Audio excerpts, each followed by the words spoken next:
प्यारे बच्चों, मेरे YouTube चैनल में आपका पुनः स्वागत है। आइए हम चलते हैं सीधे प्रश्न की ओर। आज हम पढ़ने वाले हैं पहला अध्याय गणित के इतिहास के अंतर्गत ऊर्ध्व त्रियक विधि पढ़ने जा रहे हैं। तो सबसे पहले इन शब्दों को हमको समझना है। गणित में ऊर्ध्व त्रियक विधि ये दो शब्दों से मिलकर बना है। ऊर्ध्व का मतलब होता है खड़ा या लंबवत, इसका मतलब होता है लंबवत, और त्रियक मतलब होता है तिरछा। ठीक है ना, इस तरह से। यदि हम इसको संकेत में लिखें, लंबवत मतलब इस तरह से, है ना, और तिरछा मतलब ये ऐसा तिरछा हो सकता है या ऐसा तिरछा हो सकता है। इसमें हम क्या सीखेंगे? गुना करना सीखेंगे। ऊर्ध्व त्रियक विधि से गुना करना 2 अंकों या 3 अंकों का आपके प्रश्नावली में दिया गया है। तो चलिए हम आपको तरीका बता रहे हैं किस तरीके से आप इसे ऊर्ध्व त्रियक विधि के माध्यम से गुना कर सकते हैं। तो सबसे पहले एक उदाहरण ले लेते हैं। उदाहरण नंबर 7।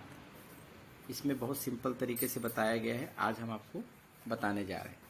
वो सूत्र लिखा रहेगा, प्रश्न ऊर्ध्व त्रियक विधि से हल कीजिए। ऊर्ध्व त्रियक विधि से हल करें।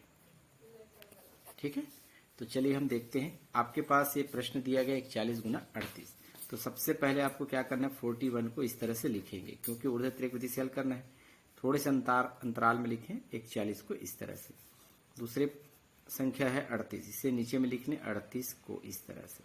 ठीक है, अब क्या करेंगे, ये 2 अंकों की संख्या है।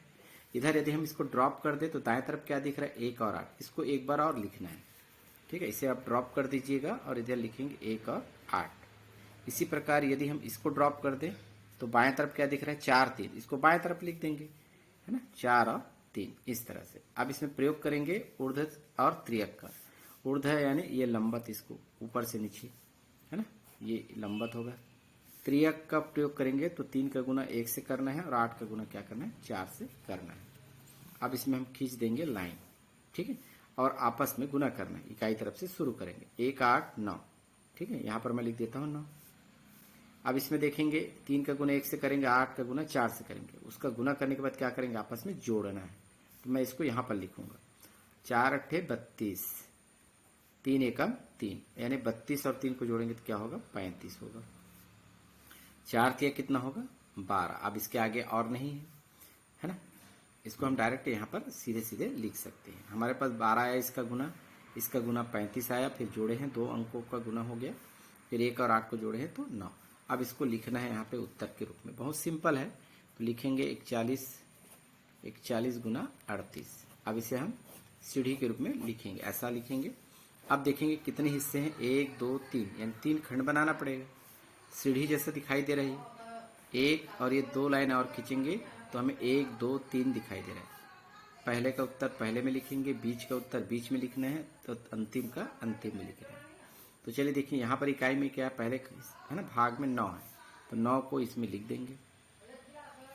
अब इसमें बीच में क्या लिखना है, 35। चूंकि 2 अंकों की संख्या है तो केवल एक ही अंक लिखना है आपको, तो 35 का क्या लिखेंगे भाई, यहाँ 5। तो हासिल कितना चला जाएगा इसका, 3। तो अगले में हासिल जाएगा 3। अब देखें 12 है, तो 12 का 2 लिखेंगे, लेकिन आगे और कोई खंड नहीं है तो 12 का 12 ही लिखना है। तो 2 पहले लिखे, फिर 1 को बाद में। अब इसको जोड़ दे, 9 का 9, 5 का 5, 3 और 2 5 और 1 का 1। तो यही आपका क्या होगा, उत्तर होगा। तो आंसर आप बता सकते हैं 1559 आपका उत्तर होगा। चलिए देखते हैं दूसरा सवाल।